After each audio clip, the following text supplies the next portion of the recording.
Bene data bakundwa b'umwami Yesu Kristo, mwese abakurikira izi nyigisho tubahaye ikaze mu biganiro bya Saveur Divine. Ibi biganiro mu bitegurirwa n'abavugabutumwa bwiza batandukanye, akaba ari umuhamagaro ugendera ku ijambo ry'Imana byanditse mu gitabo cy'ubutumwa bwiza uko bwanditswe na Matayo ibice 24 umurongo wa 14. Kandi ubutumwa bwiza bw'ubwami buzigishwa mu isi yose ngo bube ubuhamya bwo guhamiriza amahanga yose, nibwo imperuka izahera ko ize. Ibi biganiro mubikurikira ku channel ya YouTube yitwa Saveur Divine. Tubifurije kugubwa neza. Imana Data ari nayo So ibaha umugisha.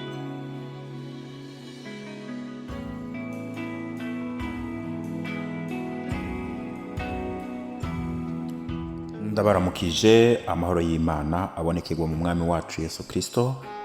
Mwese abakurikiye kino kiganiro Saveur Divine, ni mwene So Kwizera Fabien. Ubuntu bw'Imana bubane namwe. Ndashimye Imana rero ko nanje mpaye kano kanya keza kugira ngo dushobore kuganira ijambo ry'Imana iki muri kino kiganiro. Kuba bimenyereye ku kiganiro Saveur Divine tugira ijambo ry'Imana tuganira ko mu cyumweru canke teme duhera ku munsi wa mbere kwiza ku munsi wa gatanu. Abashoboye kubikurikirana twarumvise ko muri kino cyumweru dufise ijambo ry'Imana rifise umutwe canke teme ivuga ngo ibimenyetso byerekana igihe cy'iherezo. Ibimenyetso byerekana iminsi y'imperuka. Ndashima Imana rero ko impaye kano kanya kugira ngo dushobore kuganira. Uyu munsi wa gatanu dusozera ino teme, nipfuje kudusangira n'amajambo dusanga mu butumwa bwiza uko bwanditswe na Matayo igice ca 24. Dusome duhere ku murongo wa 14 honyene. Haravuga ngo, kandi ubu butumwa bwiza bw'ubwami buzovugwa mu isi yose ngo bube ikimenyetso kibera icabona amahanga yose, maze umuhero uzocuza. Twongere ko irindi jambo dusanga Timoteyo wa kabiri igice ca 4, turasoma 20 umurongo wa 3 n'uwa 4. Timoteyo wa kabiri igice ca 4 duhere ku murongo wa 3. Haravuga ngo, kuko igihe kizoza batazokwemera kumva ukwigisha kuzima, ariko kuko amatwi abarya yifuza kumva ibibanezereza.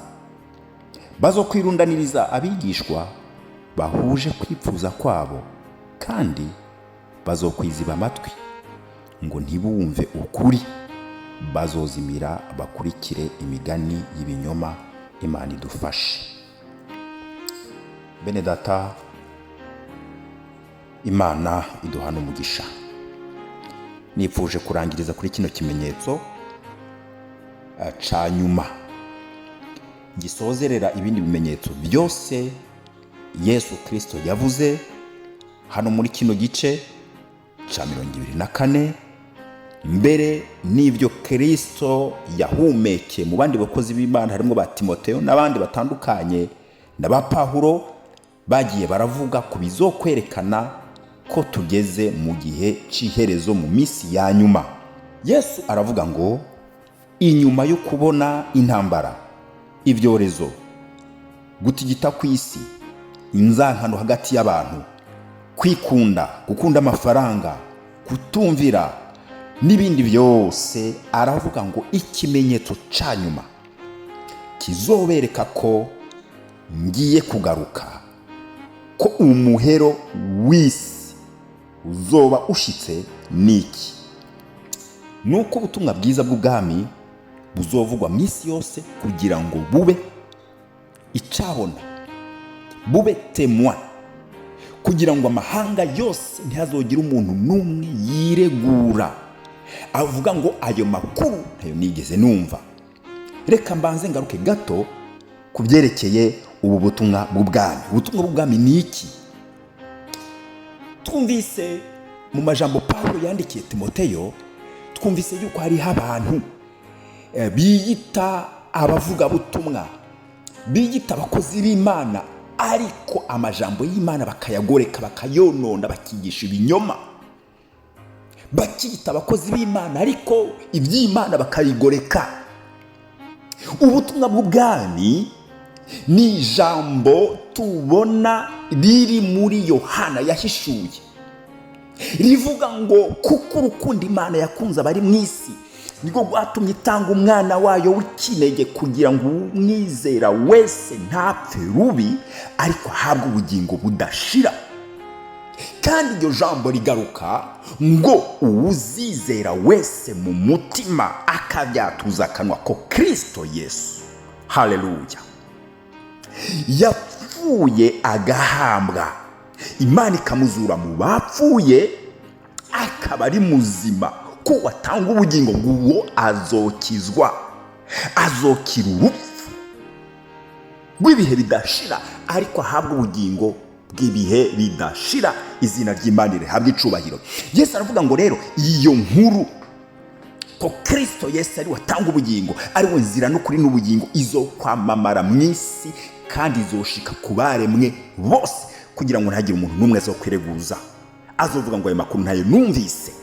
Ndashima Imana data wa twese ko, haleluya, ubwo butumwa bw'ubwami buri kubura kwira mu baremwe bose. Dufise ubuhamya, dufise témoignage ziba hirya no hino mu isi, mbere aho twokwita kure cyane, atashikirwa n'abantu bavuga izina rya Yesu, ko ubwo butumwa buri kubura hinjira abantu bariko baramenya amakuru ya Kristo umwana w'Imana. Izina ry'Imana rihabwa icubahiro. Bene data bakuru b'umwami wacu Yesu Kristo, inkuru za Yesu ziriko ziramamara mu isi yose kugira ngo abantu bose baze bumve ko Kristo ari umwana w'Imana, ari umucunguzi w'abari mu isi, ko ari watanga ubugingo buhoraho, kugira ngo hatazogira umuntu n'umwe yiregura ngo ayo makuru ntayo nigeze kumva. Bakundwa, dufise ubutumwa bwiza bw'ubwami, ariko ikindi kimenyetso rero kandi kibangikanye nico tumaze kuvuga kijanye n'ubutumwa bwiza bw'ubwami ko buzokwira mu isi yose, ibyaremwe byose bakamenya iby'umwami wacu Yesu Kristo, ko ari we mutabazi, ko ari we mukiza wacu. Ariko rero ikindi kikerekana koko ko turi mu bihe by'iherezo, ubwo butumwa bw'ubwami abiyita abakozi b'Imana atari bo, abiyita abavuga butumwa bw'ubwami atari bo, iryo jambo bararihindukije, bararigoreka, bahindura ubutumwa bwiza bw'ubwami, ahubwo babuhindura inyigisho z'ibinyoma kugira ngo bayobye abantu, bazimize abantu. Pawulo avuga neza ngo abo bantu Imana zabo n'inda, kuko bahinduye ubutumwa bwiza bw'ubwami bw'Imana, babuhindura amaronko, bigisha ubutunzi bwo mu isi, bigisha kugura ama etaje, bigisha amamodoka, bigisha imigisha yo mu isi, ariko ntibavuga iby'ubugingo, ntibavuga iherezo rya byose, ko kwizera no gukizwa ari ukwemera Kristo no kumwakira mu bugingo bwawe ugahabwa ubugingo budashira. Bigisha imigisha ifadika, bigisha ibyo tubonesha amaso, inyigisho zabo zigarukira ku butunzi bwo mu isi. Abantu benshi bo mu isi, amashengero menshi yo mu isi, ijambo ry'Imana twabonye ngo mbere hari abantu benshi bagerageza kwironderera bigisha kugira ngo bababwire ibihuye n'iby'imitima yabo, kuko biziba amatwi kugira ngo ntibumve ko Kristo Yesu ari hafi, umucunguzi wacu, kugira ngo ajane abamwizeye baje mu ijuru. Bakunda isi, bakunda n'ibirimwo, niyo mpamvu badagomba kumva amakuru yo mu ijuru. Barondera abakozi, abiyita abakozi b'Imana, barondera abigisha babigisha ibihuye n'irari ry'imitima yabo.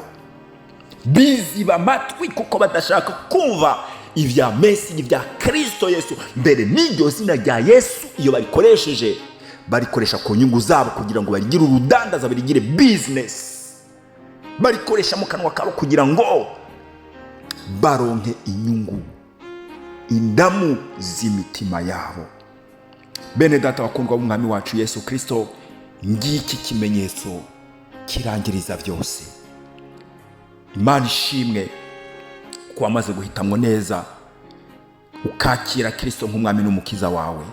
Umira kuri ako gakiza, umira ku nyigisho nzima zikubwira ubwami bw'Imana, zikubwira ibyiza byo mu ijuru, zikubwira kwezwa no gutunganya no gukiranuka mu rugendo rwa misi yose. Nawe utarakira umwami wacu Yesu Kristo, n'aka kanya Yesu ari hafi.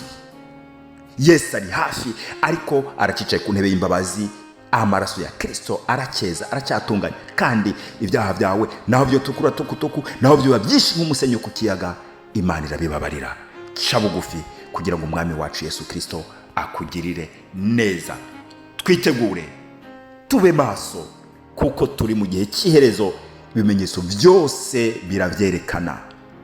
Ikirenze igipfundikiye byose n'ubu butumwa bwiza bw'ubwami butubwira kugororoka, gukiranuka, kwezwa, gukora neza no gutunganya ingeso zacu, kugira ngo uyu munsi uzosange twiteguye. Ibinyuranye n'ivyo ni inyigisho z'ibinyoma. Ibinyuranye n'ivyo ni inyigisho ziva kuri Satani kugira ngo zizimize benshi. Ndakwifuriza guhagarara neza kandi wumire kuco wahawe. Umwami wacu Yesu Kristo ari hafi, kuko ibimenyetso byose biravyerekana. Imana ibaho umugisha, mugira ibihe byiza mu izina rya Yesu Kristo umwami wacu. Amen.